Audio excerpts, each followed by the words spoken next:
İstanbul səyahətimiz belə başladı. İlk öncə onu deyim ki, anama və oğluma Azalın endirimlər olan zamanında sürpriz hədiyyə kimi İstanbul biletləri almışdım və zamanı çatanda yollandıq səyahətimizə. İlk dəfə Azalla uzun məsafədə uçurdum və çox razı qaldım çünki o qədər rahat idi. Allahın suyunu belə verməyən Pegasusdan sonra Azal bizə business class uçurmuşuq kimi hiss elətdirdi.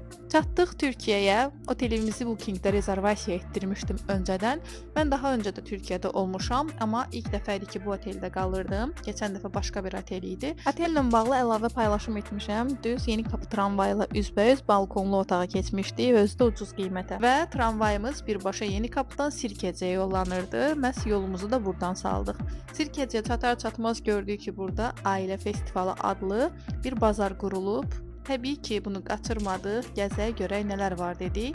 Kiçik stendlər qurulmuşdu, əl işlərini satanlar var idi, restoranlar, yeməklər və burada Ayaz qutab istədiyi üçün onların dili ilə desək, gözləmə yedik. Yedikdən sonra isə yollandıq elə həmin əraziləri gəzməyə. Çatdığımız ilk gün şəhər yağışlı idi, lakin onu qeyd edeyim ki, İstanbulun yağışlı atmosferası çox zövq vericiymiş. Mən keçən dəfə gəldiyim zaman aşırı isti idi və gəzmək olmurdu rahat-rahat.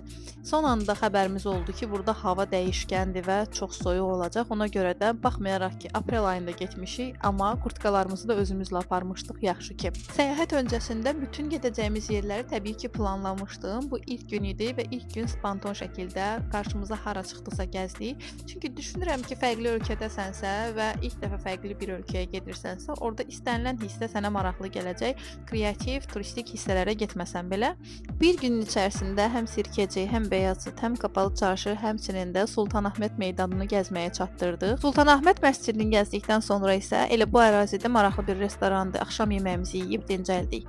Qeyd edim ki, səhifəmi izləməyə alın əgər hələ də almamısınızsa, çünki çox maraqlı vloqlar qarşıdadır.